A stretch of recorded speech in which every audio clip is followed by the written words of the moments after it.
Shri Guruve Namah. Shri Chaitanya Manobhishtam Sthapitam Yena Bhutale Swayam Rupa Kadamayam Dadati Swapadantikam Vandeham Shri Guru Shri Yuta Padakamalam Shri Guru Vaishnavamscha Shri Rupam Sagrajatam Sahana Raghunathan Vitam Tam Sajivam Sadvetam Savadutam Parijana Sahitam Shri Krishna Chaitanya Devam Shri Radha Krishna Padan Sahagana Lalita Shri Vishakhan Vitamscha हे कृष्णा करुणा सिंधु दीन बंधु जगतपते गोपेश गोपिका कांता राधा कांता नमस्ते तप्त कांचन गौरांगी राधे वृंदावनेश्वरी वृषभानुसुते देवी प्रणमामि हरिप्रिय वाञ्छकल्पतरुभ्यश्च कृपा सिंधुभ्य एव च पतितानां पावनेभ्यो वैष्णवेभ्यो नमो नमः। जय श्री कृष्ण चैतन्य प्रभु नित्यानंद श्री अद्वैत गदाधर श्रीवासादि गौर भक्तवृंद।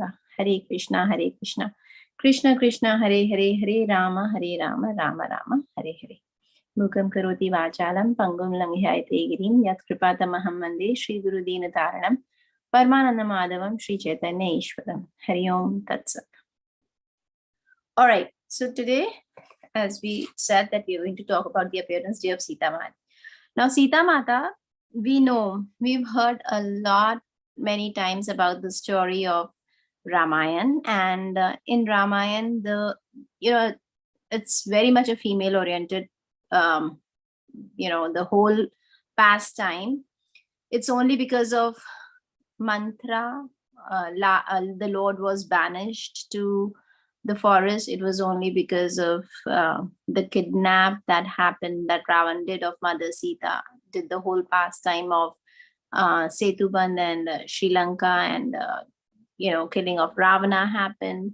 So if you see, they're starting from Mother Sita. Not actually, Mother Sita plays the major role, but before that also there are many female characters in this, like Manthara, Mother Kekai, Yashoda. Dashrath Maharaj had 3 wives, so 3 females go as there itself.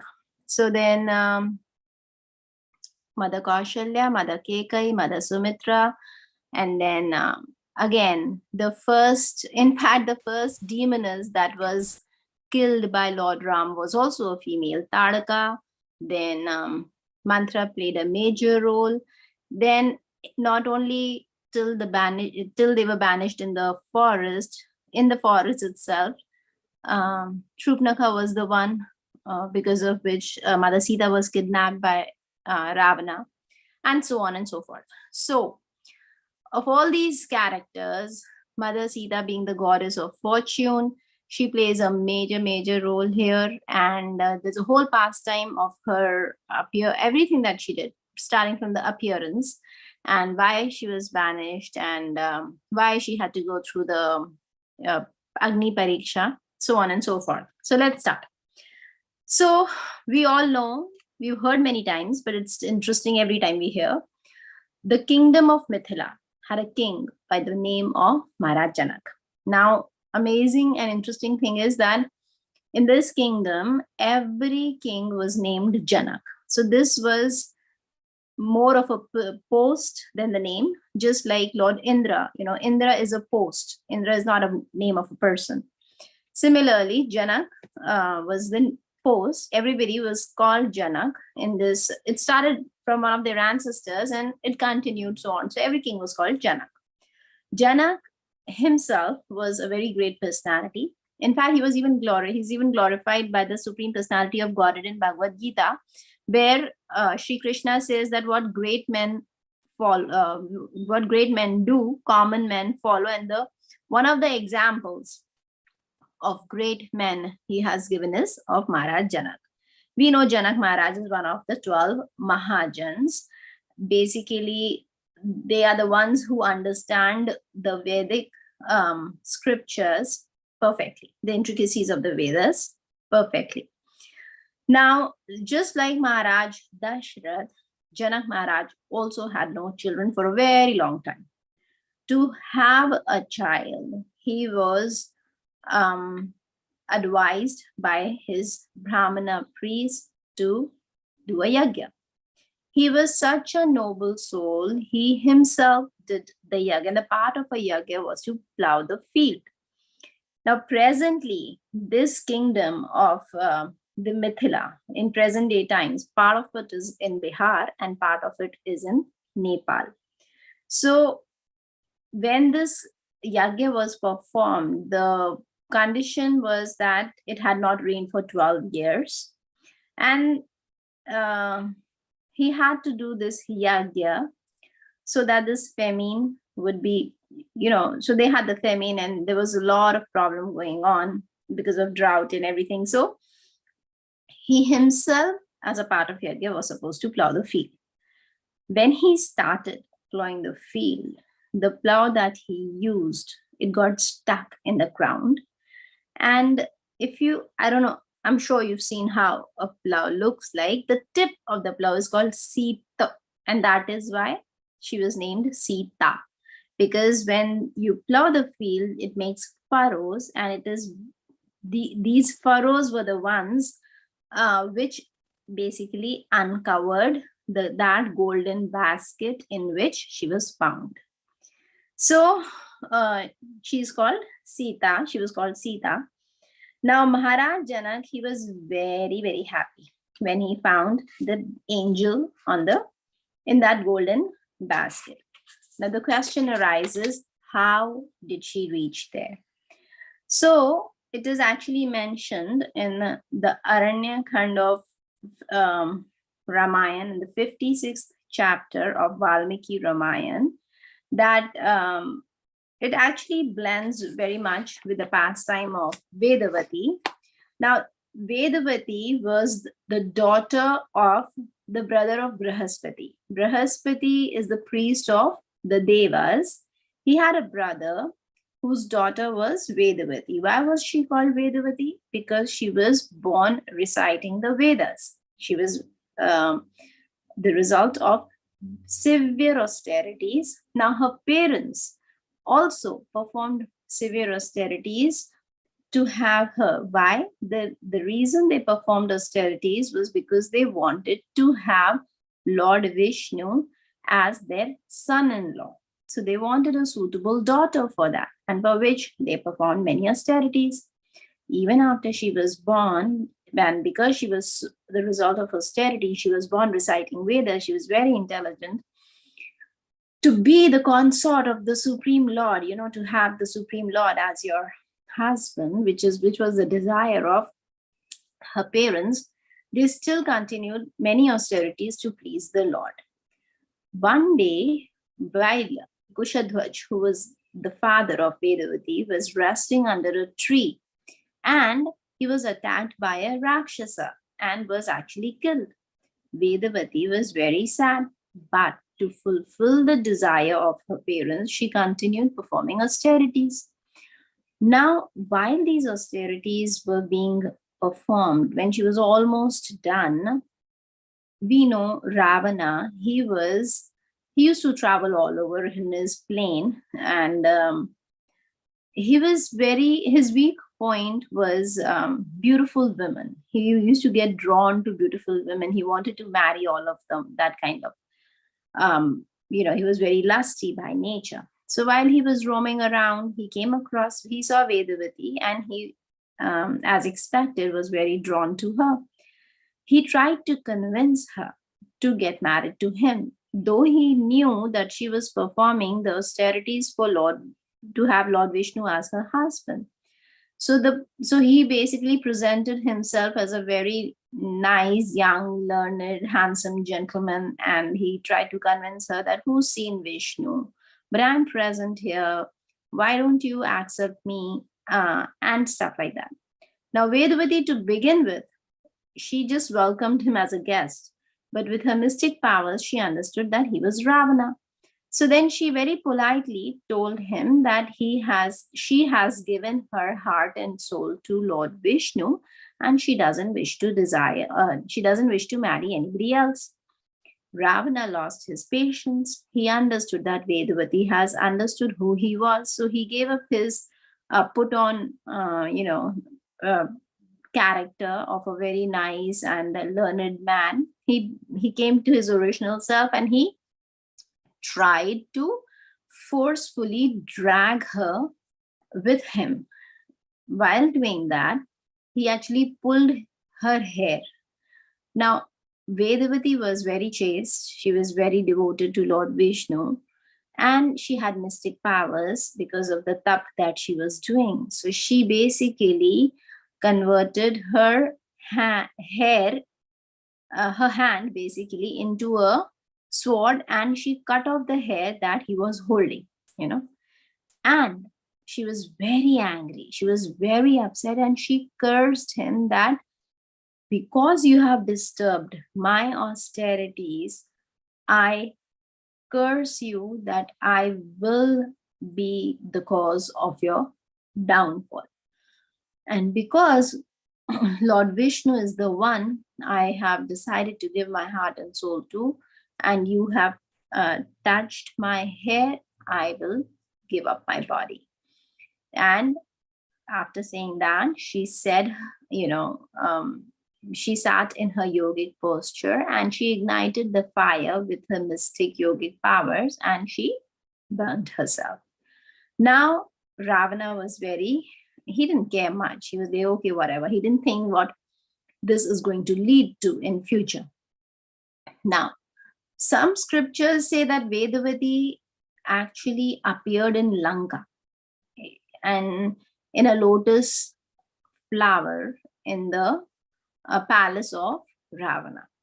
When Ravana saw this beautiful little angelic baby on the lotus in his garden, he picked her up and brought her and gave her to Mandodari and his wife and asked Mandodari to take care of this little baby. Mandodari was very powerful, very chaste. Just like Mother Sita was very chaste towards Lord Ram, Mandodari was very chaste towards Ravana. And she understood by her mystic power that this was Vedavati, who was none other than goddess of Lakshmi and was there to be the cause of downfall of Ravana and his empire. So she ordered her men to bury this little child at a distant place from their palace, and also cursed that she cursed the baby that you can only stay in a house of a person with qualities as being materially detached, in complete control of senses, and not affected by modes. So, be it curse for her, but it was a blessing actually. Why was it a curse according to her? Because you see, she was surrounded by Rakshasas everywhere. To have all these qualities, wonderful devotional qualities of a devotee, it was, according to her, she thought that nobody can live like this or have these qualities. So her whole point was that the little child should not survive because the little child was to be the cause of the downfall of Ravana. So coming from a Rakshasa background, she thought that such people don't exist who have all these qualities. But we know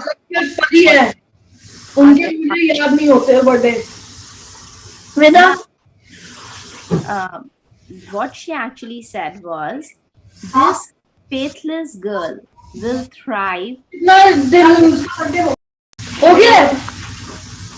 11th को इसका birthday कल Yourselves. हो गया है यार इसका birthday शुरू कर दो message Okay.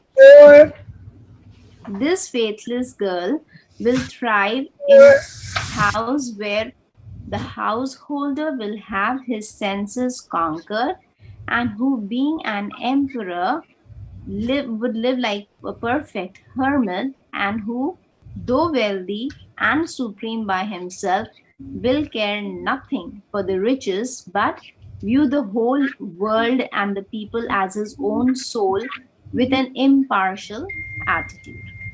So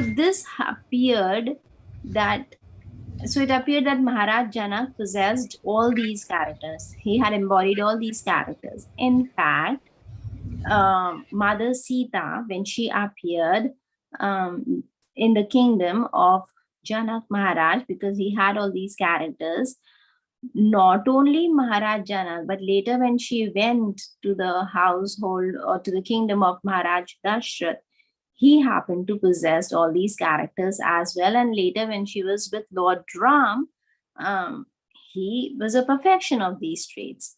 So basically, wherever she went, because of this curse, which happened to be a blessing, she was blessed by the presence of association of such blessed people.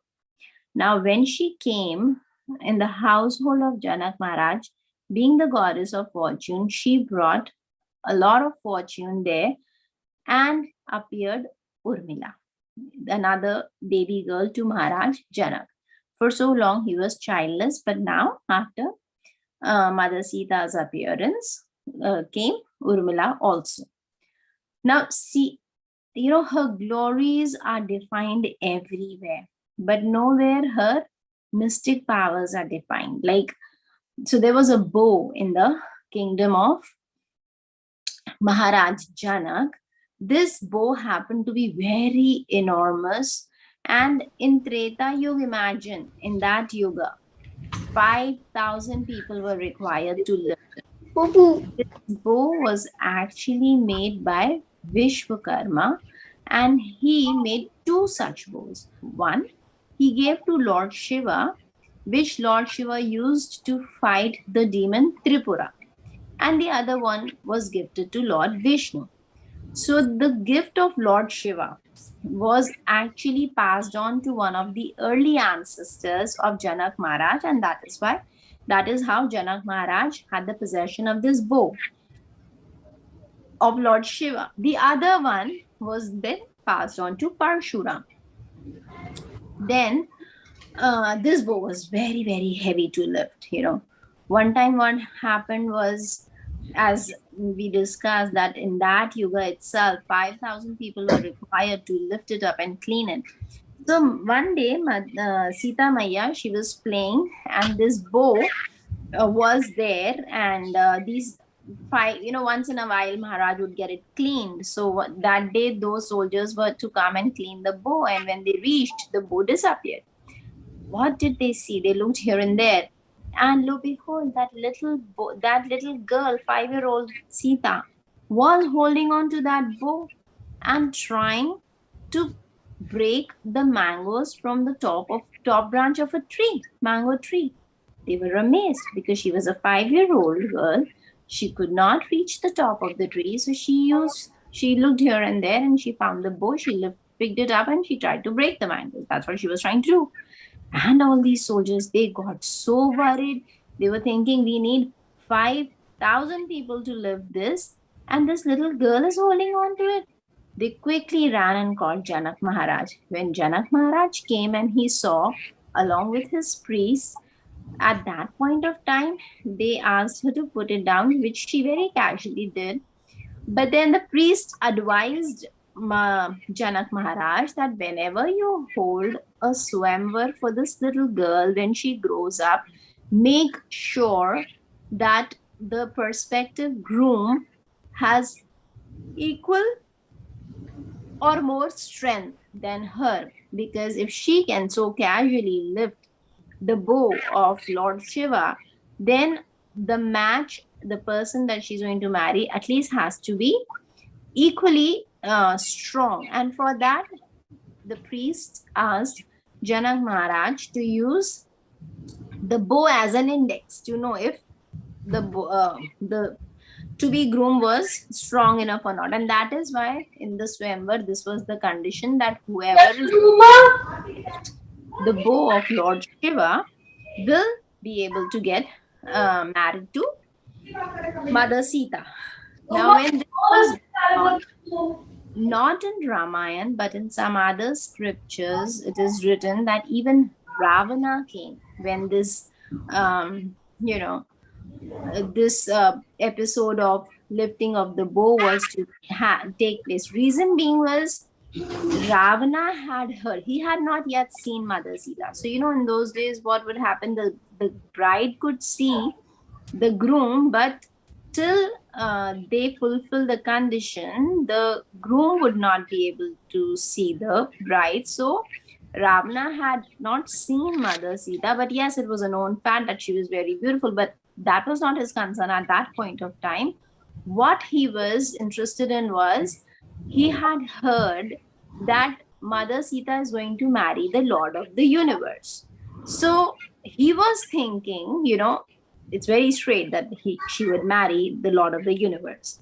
What he was thinking that if he ends up marrying Mother Sita, then What is the game already? Hey, can you what? mute yourselves? There's too much noise here. Param, can you please mute yourself? Okay. So then, so now, this was his intention, that he wanted to marry Mother Sita because he thought that he will end up becoming the Lord of the universe. All right.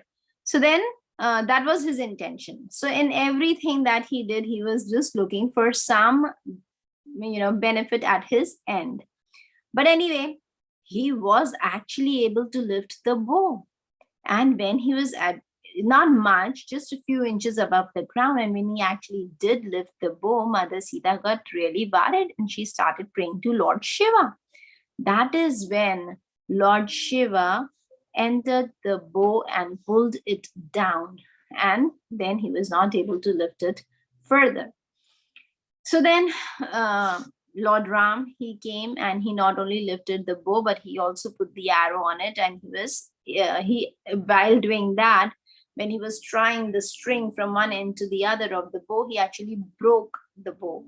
So, and without effortlessly, it was basically effortlessly. He didn't have to put much effort in that. So then the Swamvar took place and Mother Sita ended up getting married to Lord Ram. Not only did Mother Sita end up getting married to Lord Ram, her sister Urmila ended up getting married to Lakshman, and uh, she had two other cousin sisters who were the daughters of her uncle, the brother of Janak Maharaj, and they ended up getting married to Bharat and Shatrugna. Now the marriage took place. Now Mother Sita went to Ayodhya, and there, because it was so the whole point of this was for them to go to exile was, so we know that all these brahmanas were being tortured by these demons, and they all went and they prayed to the demigods, and the demigods prayed to the Lord, and the Lord agreed to come down to take care of these demons. And Lord Indra, being the king of the heaven, as we know, is always very insecure about his position, and he was very, very worried that if these demons are not taken care of, what is going to happen. So then what happened was, mother so we know that Lord Indra was very eager for Lord Ram to come and take care of the demons. And then Mother Saraswati was requested by the demigods to go and somehow convey this message to Kekai. And for this, Saraswati Mother took mantra as the right person, because mantra was a Shudrani. She was coming from not a very good background, and she had a very loose tongue. And if something is half broken, to break it completely, it's easier if you attack on something which is half broken. So that's what they were doing. That's what Mother Saraswati thought, that already she's so shrewd, she has a loose tongue, and Mother Saraswati is the goddess which resides on your tongue at least once a day, and whatever you say will come true.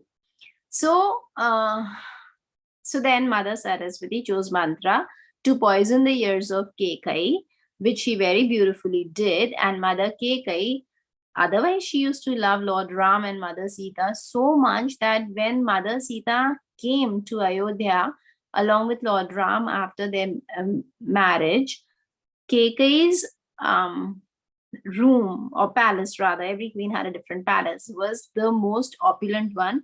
She was so much in love with Lord Ram that she ended up giving her own palace to Mother Sita. That's the kind of affection she had. But after being poisoned by Mantra, we all know it's the history, and then they were banished to the forest. Now, while leaving, Lord Ram was not interested in taking Mother Sita to forest. But Mother Sita convinced Lord Ram that because Lord Ram was saying that that's not a place for a queen like you to live, it's a very harsh life. And Mother Sita then convinced him that wherever Lord Ram is, Ayodhya is there. And I don't wish to stay without you. And in front of her determination, Lord Ram could not say much. And along with Lakshman, they all went to the forest. So there were so many character traits of Mother Sita, which were very, you know, Lord Ram was very drawn to. The first was drawn to them. First was her adjustment to the circumstances. When she was at palace, she was behaving like a queen. But when she was in jungle, she wasn't demanding anything. She was looking for the comforts of Lord Ram more than her own comforts. And she was she was in harmony with the nature. And even though Lord was apologizing to her, saying that he had brought her to live in a palace and now she's in jungle, she did not at all bother him. And she in fact gave a very nice speech about how one can be very close to Mother Nature. Then she, there were many qualities in Mother Sita, one being that she was very, very magnanimous in nature.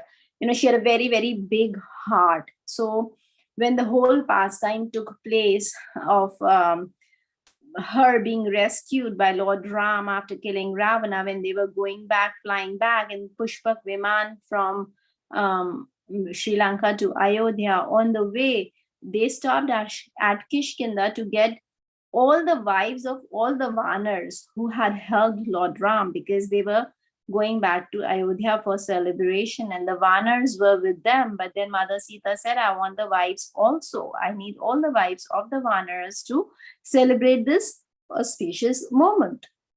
So she was very, very open-hearted also. She welcomed everybody. Now, all these demons who had actually tortured her in Ashok Vatika, when Hanuman came, Hanuman told her that I can kill all these. And she said, no, you don't have to kill any of these demons, because they are just doing their duty. They are acting as being ordered by Ravana. So please do not kill anybody. In fact, so she was such a compassionate queen that she just didn't want to punish anybody. That's the reason, we call her Sita Mata. A mother is very compassionate. She doesn't punish anybody. So her heart is very, very soft. So this is coming from Mother Sita, because she just didn't like when Lord Ram killed so many demons and everything. In fact, there's a whole pastime where Mother Sita takes this promise from Lord Ram that in your next avatar, you're not going to come with any weapon. And that is why Sri Krishna, when he came in Dwapar Yuga, he didn't carry any weapon. He had only flute. So in that time, Radharani told him that, because that was the deal, that he's not going to use a weapon. But still, Krishna did kill so many demons, but he didn't use any weapons to kill them. So then Radharani said, you didn't keep your promise. You're still killing the demons, the Rakshasas, and Sri Krishna said the deal was that I'm not going to carry any weapon. So now I am not carrying any weapon. Then she had another deal that in your next avatar, when he comes as Mahaprabhu, she just said, you're not killing any demons. You will just kill the demoniac mentality. And that we see when Mahaprabhu came.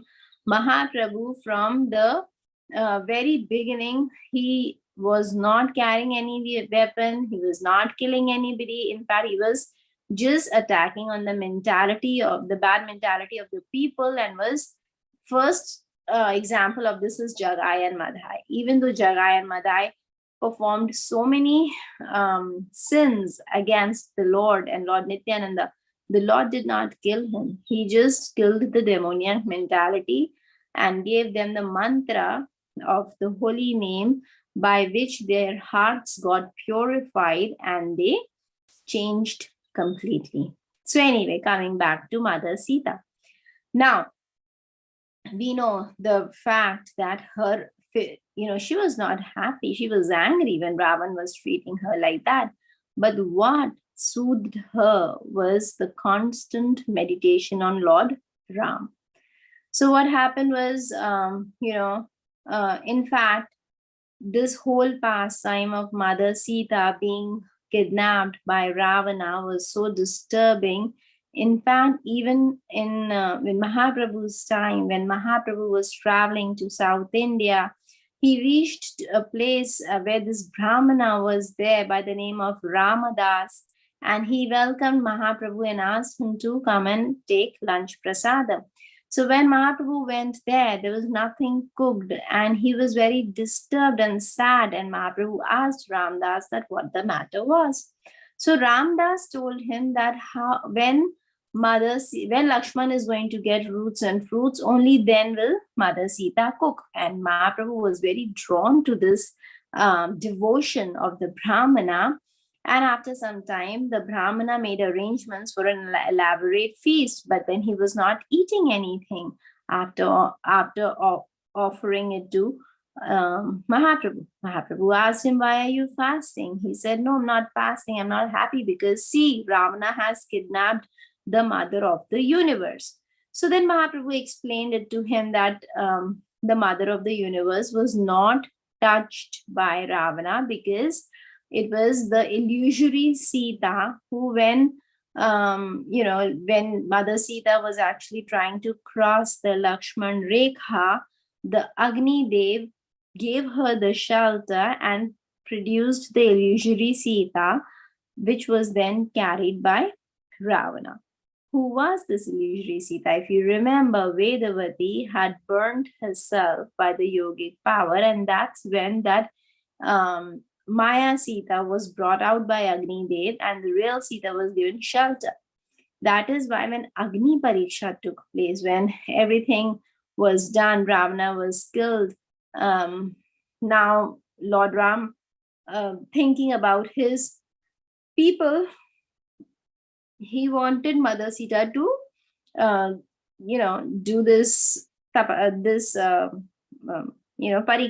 this test, which Mother Sita very willingly did, because it is then that the illusory Sita was then again given shelter by Agnidev, and Agnidev brought the real Sita to Lord Ram. So in this whole episode, the real Sita was never touched by Ravana. This whole episode was explained by Mahaprabhu to Ramdas, who was then convinced.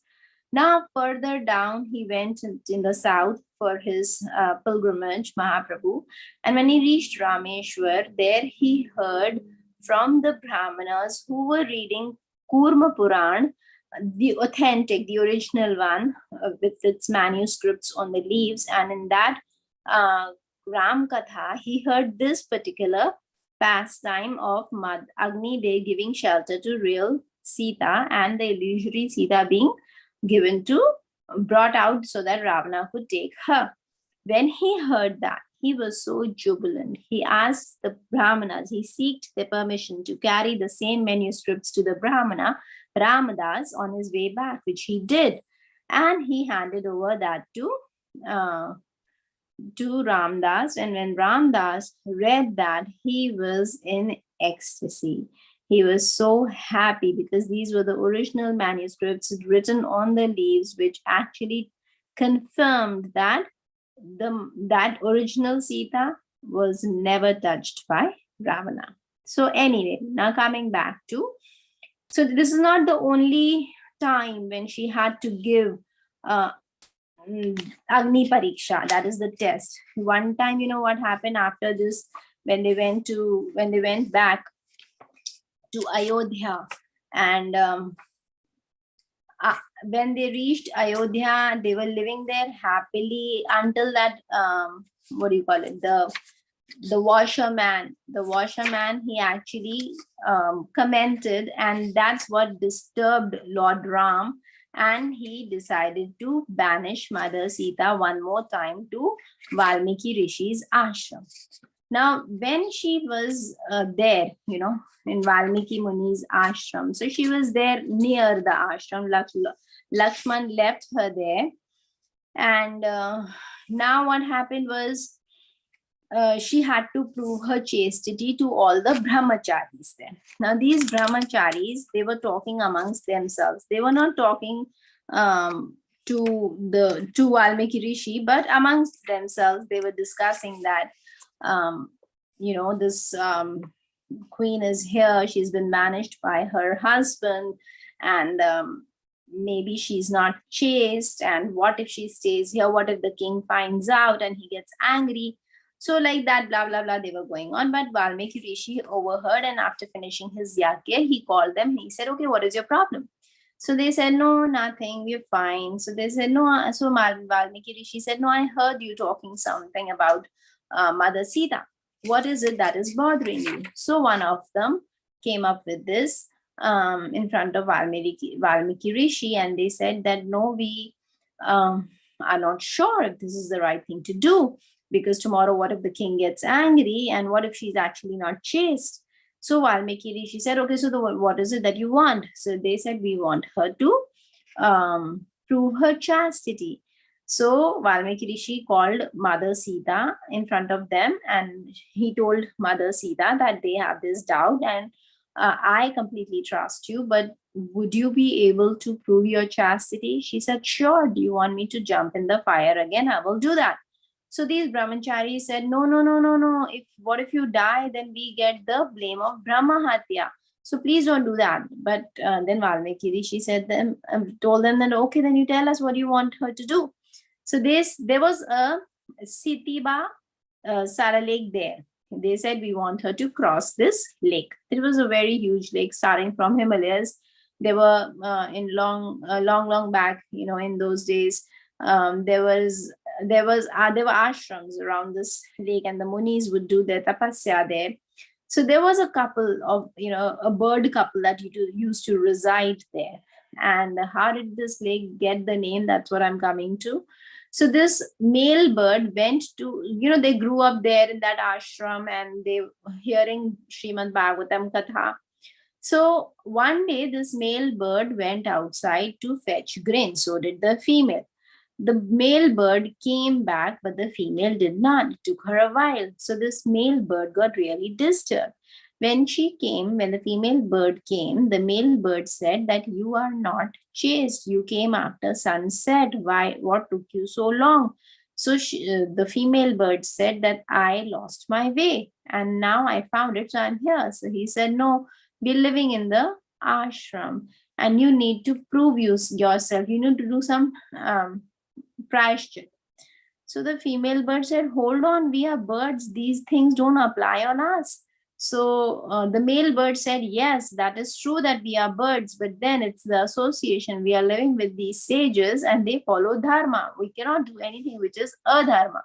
So you have to do some prayashchit, go away. And he started lamenting, now what is going to happen to my family? Now this female bird, she flew, and she was very sad, and she came near a tank, and she was crying, and there came these Dikpals. Dikpals are the demigods of the different 8 directions, and they saw the bird crying, and they were bathing in the tank, and they said, what happened? So the bird said that she narrated the whole story. They started laughing. They said, you are a bird. The bird and animals, these rules don't apply on them. So she said, yes, I know, but what to do? My husband wants me to do this, and please take me to him. They took the bird to the male bird, and the male bird, they asked, what is it? What is your problem? She was late. She lost her way. She found the way. Now she's back. So you accept her.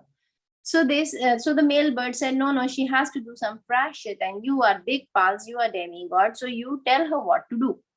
So then they said, okay, if she crosses this river, which was a very long lake, and reaches safe and sound on the other side, then, any bird, a bird cannot do this. But if she does this, you will accept her. She will prove her chastity. Male bird agreed. So this female bird said, okay, I'll do anything. Now she was trying to cross the lake, but she fell. She fell in the water. But before anything could happen, these Dikpals, these demigods of the 8 different directions, they helped her cross the lake. And she was found on the other side, and they told the male bird that, see, she has proved her chastity. No other bird can do this. Now you accept her. Because this lake was, the bird that was trying to cross the lake is known as Sitiba. This particular breed of bird is Sitiba. So the lake came to be known as Sitiba Lake. So Sitiba Salaf, because this, now Mother Sita had to cross this also.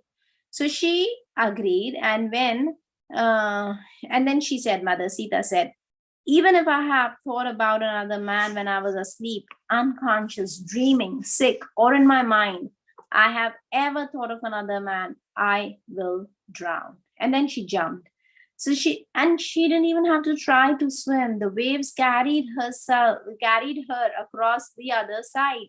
And there she was dropped there. And then Valmiki looked at the brahmacharis, and his reaction was, okay, what do you have to say now? Now, by the time he turned around to look at them, they had already gone. Where had they gone? Because they realized that if we halfway across when Mother Sita had reached, they understood that she's going to cross the other half. So they went to basically build a hut for her, and they made an outhouse for her in the ashram and welcomed her. So this is another kind of tapasya, another kind of austerity that she had to go through to prove her chastity. So from this we understand that Mother Sita, she had done a lot. Now after this, she had tolerated a lot. After this, again, when Love and Kush were born, and when Lord Ram found out, when they were singing Valmiki Ramayan, and when Lord Ram found out that they were Love and Kush, they went to get her back. But then again, she was to prove herself one more time for staying so long in the ashram. This time she prayed to Mother Earth that if I have done anything unchaste, then you will not listen to my prayers. But oh Mother Earth, please open up heart and let me in you if I am chaste. And Mother Earth, because one of her names is Bhumija, because she was born from the Bhumi. So Mother Earth could not see her pain, and she opened her heart, and from there came a golden throne on which Mother Sita sat, and there she went inside the Bhumi. So we understand from this that, and obviously Lord Ram was not at all happy, and after Mother Sita left, for 13,000 years, Lord Ram performed Agni Hotra Yagya, and then he himself left for his abode. So the life of Mother Sita was not easy. She had time and again, she had to prove herself. But in fact, one time when she came to the palace of Maharaj Dashrath, one time Maharaj Dashrath told her that your remarkable behavior will earn you a place in history as the most glorious woman the world has ever seen. In fact, when Ravana was killed by Lord Ram, even Mandodari was praising Mother Sita, and that is after Ravana's demise, and she said, "Oh, greatly fortunate one," she's telling to Ravana, "you came under the influence of lusty desires, and therefore you could not understand the influence of Mother Sita. Now, because of her curse, you have been reduced to this state, having been killed by Lord Ram Chandra." So we understand from this that Mother Sita had innumerable qualities. We cannot even count: magnanimity, forgiveness, chastity, open-heartedness, gratitude being just few of them. She was very good to talk to. Her words were excellent. She never ever used words that would hurt anybody. Her tolerance level was amazing. And most importantly, her devotion to Lord Ram is what we should be praying for to her on her appearance day, that if she blesses us, maybe we can develop a little bit of that devotion for her beloved Lord. So at this point, I'd like to end. If anybody has anything to say, then please go ahead. Any questions?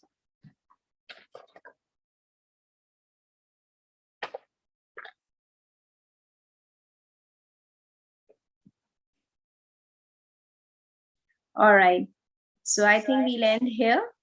Mataji, Yes, I have a comment. sure. Didn't it happen like the illusory, like the illusory Sita was Vedavati?